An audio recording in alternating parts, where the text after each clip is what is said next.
Hello, my name is Jeff Friedman. I'm a professor at the Howard Hughes Medical Institute at Rockefeller University, and I'm pleased to be part of the iBiology series.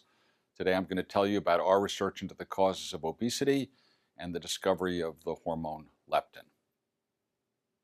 The clinical problem our science addresses is obesity, and at some level we'd like to understand why it is some individuals have the appearance of the child on the left and other people have the appearance of the child on the right. If you ask the average person why the difference, most people would say, well, the individual on the left eats too much. Well, that would be true, but it would ignore the deeper question, which is, why does the individual on the left eat too much? And I'd like to try to answer that question for you today. Now, there are several general reasons to explain why some individuals might eat more than others. One possibility is to suggest that the obese lack a level of willpower that's more evident in lean people. I find that point of view is more often favored by lean people. Second possibility is to suggest that we live in a modern environment that predisposes to obesity. And a third possibility would be to suggest that body weight is controlled by biological factors and genes. In the interest of time, I'm not going to discuss the relative contributions of willpower and environment, but tell you, in fact, that there's substantial evidence that genes play a dominant role to control body weight. There are a number of ways to assess the genetic contributions to a particular trait. The standard way to do so is to systematically compare twin pairs. Identical twins share all of their genes. Fraternal twins only share half their genes. So if identical twins are more alike for a particular trait than non-identical twins, we can calculate the genetic contribution to that trait. If you do this for obesity, what you find is that obesity is as or more hereditable than any trait that's yet been studied, with the exception of height. In fact, obesity is more hereditable than many traits that we commonly consider have a genetic basis, including schizophrenia, diabetes, hypertension, alcoholism, and heart disease. In fact, we can calculate based on this that about 70 to 80% of the variation in body weight can be ascribed to genetic factors. Now, to show you the potency of these genetic factors to control weight, I would like to tell you about a case report. This is the child whose image I began by showing you. The child was of normal weight at birth, but began to develop morbid obesity very early in life. His parents reported intense hyperphagia, or an intense increased appetite, to the point where they even padlocked the refrigerator to keep the child from getting free access to food. Despite this, the child kept getting fatter, and at the age of 4, he weighed 90 pounds and was already pre-diabetic. Now, this child had a similarly affected 8-year-old cousin who weighed over 200 pounds. Both these children came from an inbred family, and oftentimes when you see an extreme phenotype in an inbred family, in this case as a result of a first cousin marriage, it's a result of a genetic alteration. So Steve O'Reilly and colleagues suggested that perhaps this child was obese as a result of a mutation in a particular gene. And they hypothesized that this child might be missing a hormone leptin that was first identified by my laboratory. Leptin is a hormone made by fat tissue that's secreted into the blood, where it circulates, ultimately acting on the brain to regulate food intake. In the absence of leptin, animals eat more. And so O'Reilly suggested that perhaps this child was missing the hormone leptin. They tested, and indeed the child was missing leptin. So they decided to now take leptin that was made in the laboratory and give it back to this child. And what you can see is that the child from between the ages of 4 and 6 lost a substantial amount of weight despite getting taller.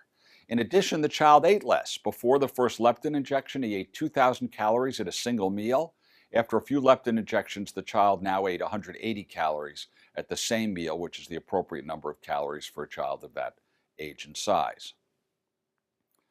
In this case, the child was obese because of a defect in the hormone leptin. Without leptin, no signal is ever generated that there are adequate fat stores.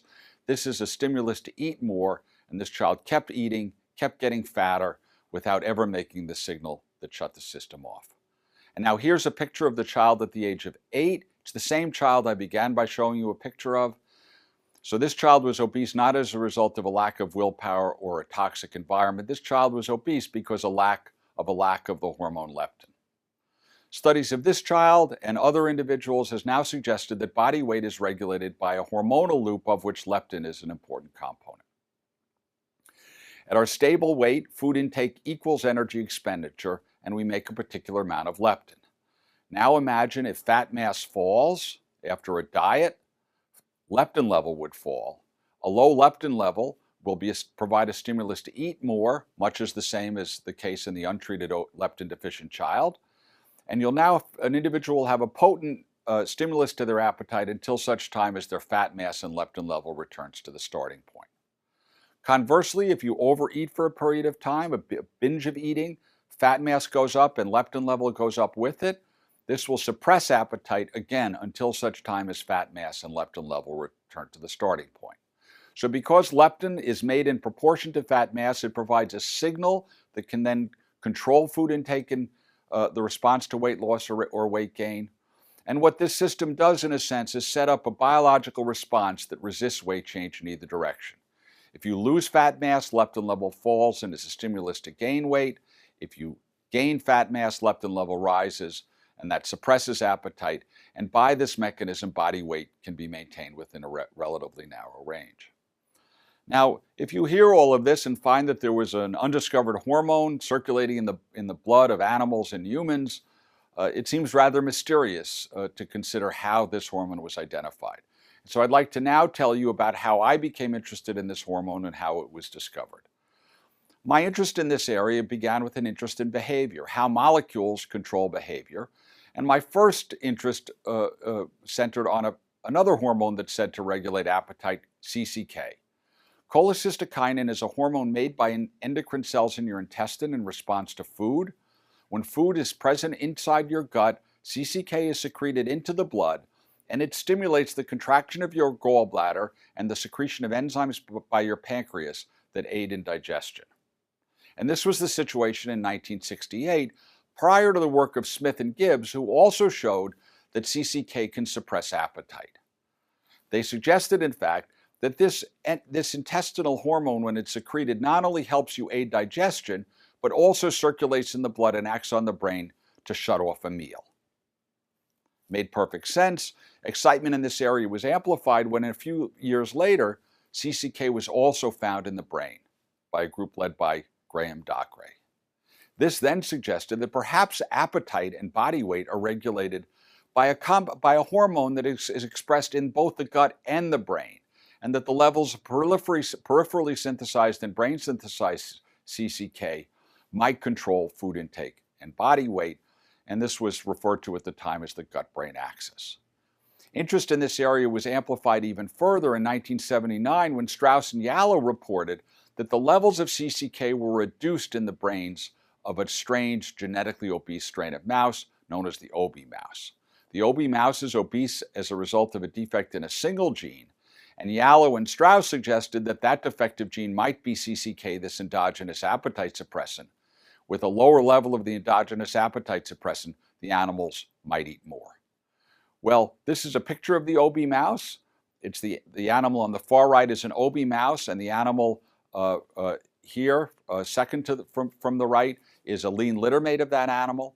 The only defect between the Obi mouse and his sibling littermate is a defect in a single gene. That single genetic defect leads the Obi animal to eat more, move around less, ultimately weighing 3 times as much and having 5 times as much fat as the sibling littermate.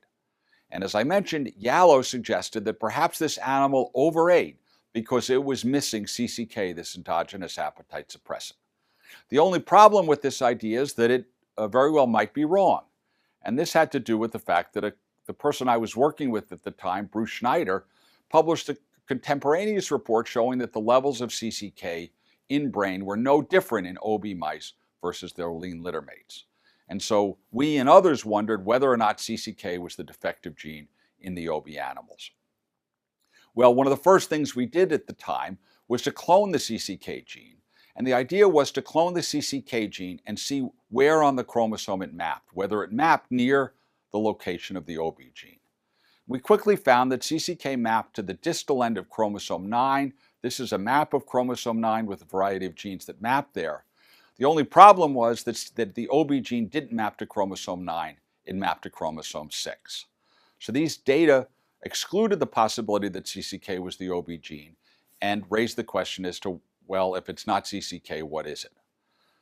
In the 1980s, when we did this work, a new technology was emerging that allowed one to identify defective genes, not based on a knowledge of their function, but simply based on a detailed knowledge of the chromosomal location of that gene.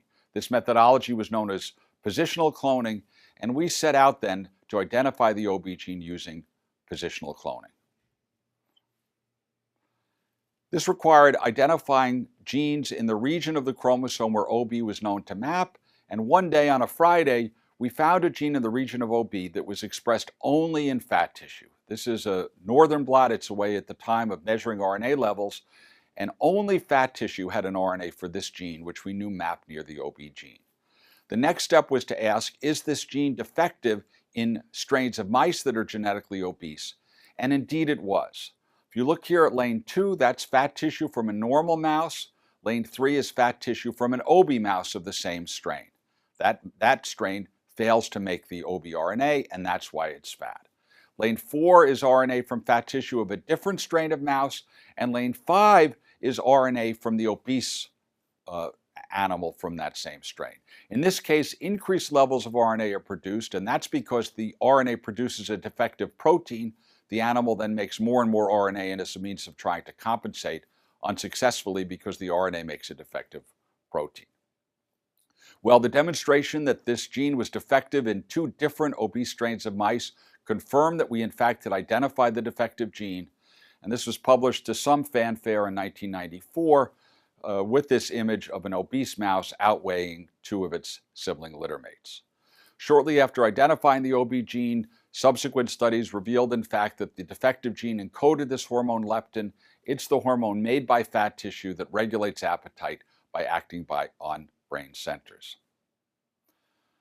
One of the key experiments was done with collaborators Jeff Hollis, Ketan Gajiwala, and Stephen Burley. Together we showed that if you inject saline into an OB animal, nothing happens, they stay obese. But if you inject leptin made in the laboratory, animals normalize their phenotype, much the same as O'Reilly and colleagues later showed for this leptin deficient child. Now, leptin mutations are quite rare. There are only a few dozen such mutations in the world, which is characteristic of hormones, which are poor targets for mutation. But we now know that perhaps 10 to 15% of morbid obesity is a result of single gene defects in other genes in the neural circuit on which leptin acts. And so this has provided a great stimulus into research into the causes of obesity, and tells us now that obesity is very often a result of specific genetic defects. I suspect that we'll identify ever more of these defects now with advances in DNA sequencing and other new technologies. And so I think research in this area has been greatly stimulated by the identification of leptin and the realization that obesity can be the result of genetic defects in a neural circuit that regulates food intake and body weight.